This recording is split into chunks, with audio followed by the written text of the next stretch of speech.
Alright, and welcome to Pyramids Level 3.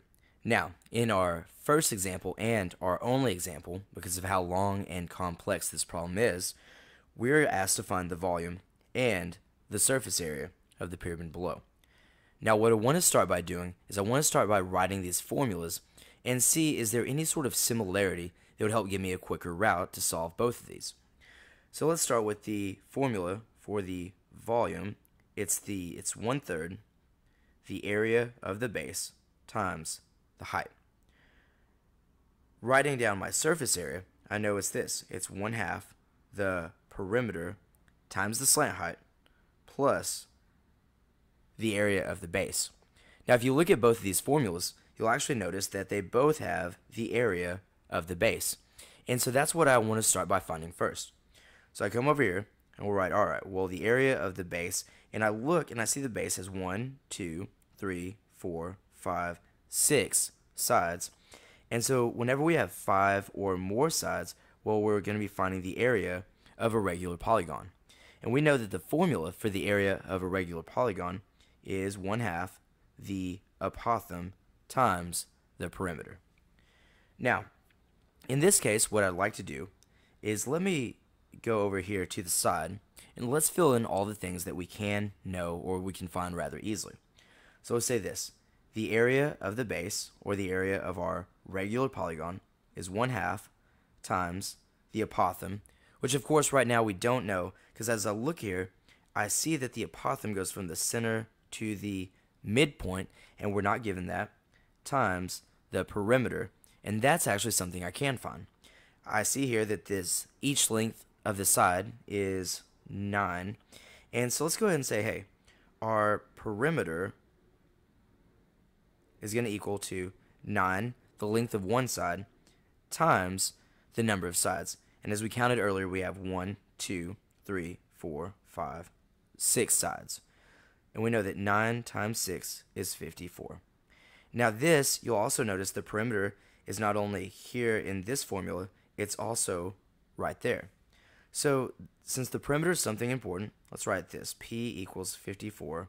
We'll kind of bring it over here where we're storing our information down in the bottom left. So I can plug in 54 right there, and that simply leaves me for the apothem to find. Now, if you'll think back to our video series on the area of a regular polygon, what we want to do is we want to start by drawing the base itself, and I'll draw this hexagon. And once we draw our hexagon, well, we always want to divide it up into triangles. Very good. And so when I divide it up into triangles, I say, okay, well, how many triangles do I have? I have 6. And we know that going all the way around, our first step is to find the central angle of one of the triangles. Well, all 6 central angles actually form a circle.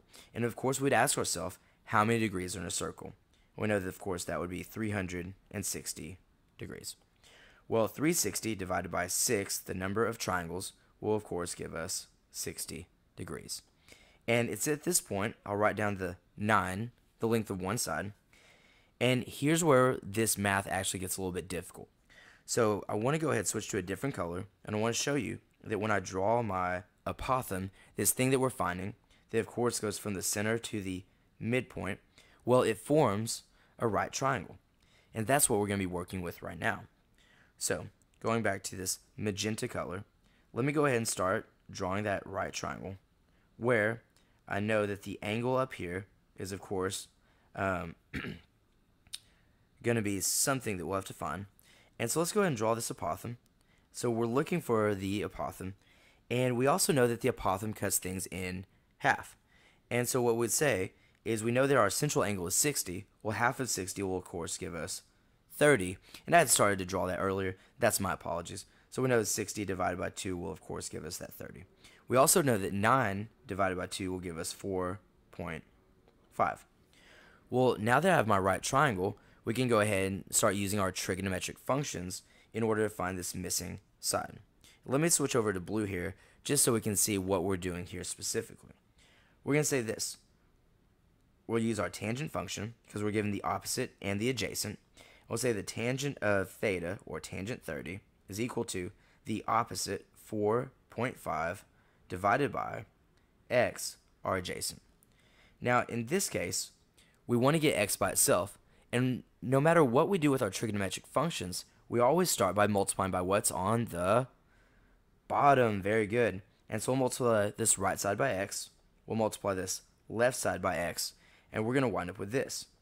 X tangent 30 is equal to 4.5.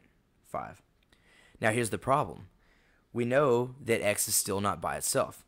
In order to do that, we're going to have to get rid of this tangent 30 by dividing. So we divide both sides by the tangent of 30. We'll divide by the tangent of 30, putting that in parentheses, and we get this. We're going to get x equals, and whenever I go to my calculator, you're going to have to probably use a scientific calculator for this, but it turns out that 4.5 divided by the tangent of 30 will give me 7.79. Now at this point, I want to go back in and I want to write that in for my apothem, 7.79, as we will have to use that in multiple places. I also want to go back to my formula up here where we had 1/2 times the apothem, or 1/2 times 7.79 times our perimeter of 54, and here we can actually find the area of the base. Now let me go ahead, and I would encourage you to pause the video right now if you need time to get rid of everything that we just found, and I'm going to go ahead and start erasing this just so we have a little bit more room to work. So please pause it, write down these notes, but here we go. So I'm erasing.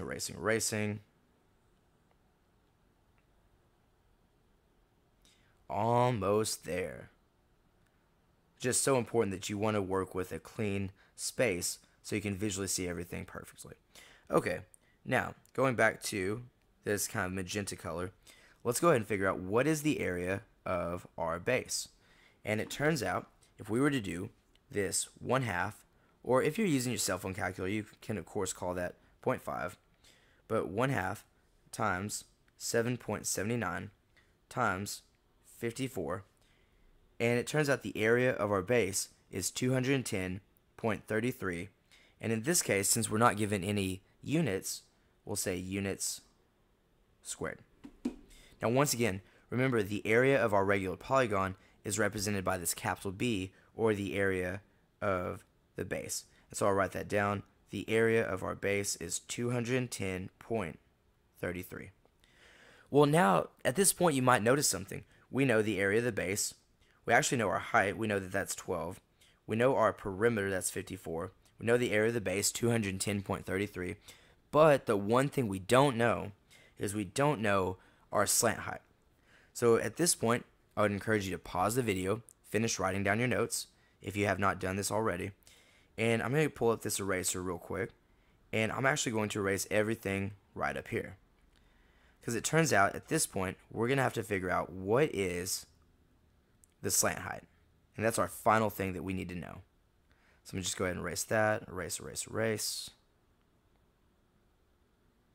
Maybe take this time as a drink break. Who knows? Okay. And so I want to switch back to my pen. Okay, perfect. And now, whenever I'm looking for this slant height, I know it's the line that forms from the very tip top of the triangle. It goes all the way down to the bottom right and connects to the midpoint of the base. And so I see now we actually have a second right triangle. And I think this is what makes this problem most difficult, is that you actually have to draw two separate right triangles, and you have to use two different methods to solve for missing information. Now we know that the height of our shape is 12. We know that our apothem is 7.79. And in this case, we don't know the slant height. And if you think back to your level 2 video, well, how do we find this missing length when we're given two sides? And of course, in this case, we want to use a squared plus b squared is equal to c squared. Now I know that my a is going to be 7.79. I know that my b is going to be 12. And in both cases, we need to square those, equals. And the reason L is the C is because it is the longest side. It is across from the right angle. I can write L squared. Now, let's go ahead and work this out. We see, okay, we have 7.79 squared. And so when I square 7.79, I get 60.68 plus, And of course, we should know 12 squared, that would give us 144, is equal to L squared. And so, whenever I do 60.68 plus 144, I actually get 204.68 equals L squared. Now, we're one step away, and how do you get rid of a square? Well, of course, you're going to take the square root. And what we do to the right, we have to do to the left.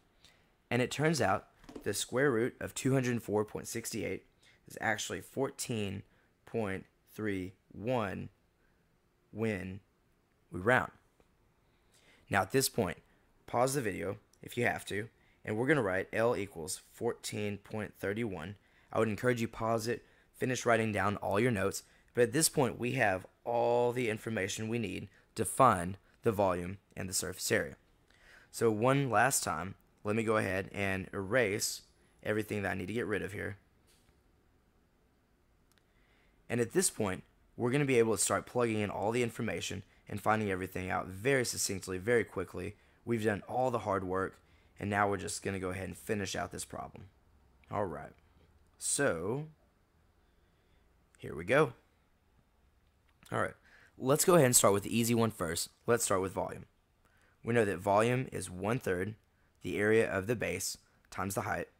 And this one we could have actually found a while ago, because once we knew the area of the base, that 210.33, well, we were actually given the height originally, and that height was 12.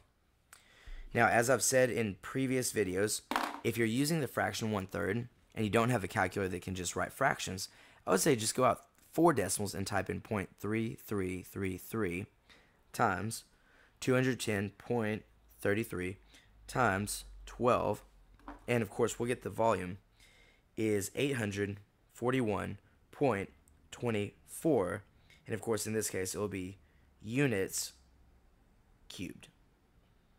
Okay, and we have our volume.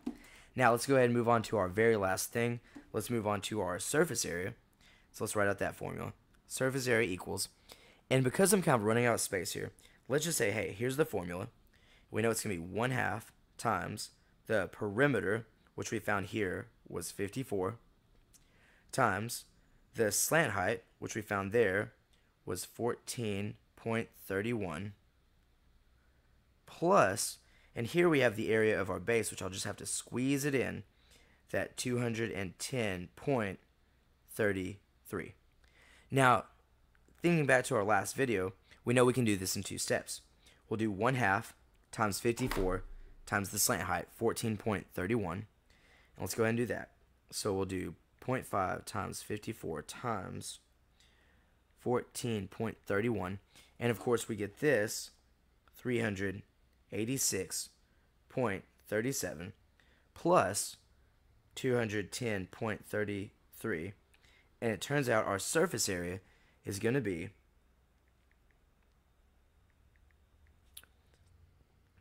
596.7. And of course, this is going to be in units squared because it's talking about area. Alright, well, I know that was a long video. I know that this is complex. I would encourage you, look at your notes, take your time, and if you get stuck at any point in the homework problems, come back to this video, find the place where you're stuck, and figure out what is it that you're missing or what is it that you're doing wrong. Good luck, and I'll see y'all guys next time.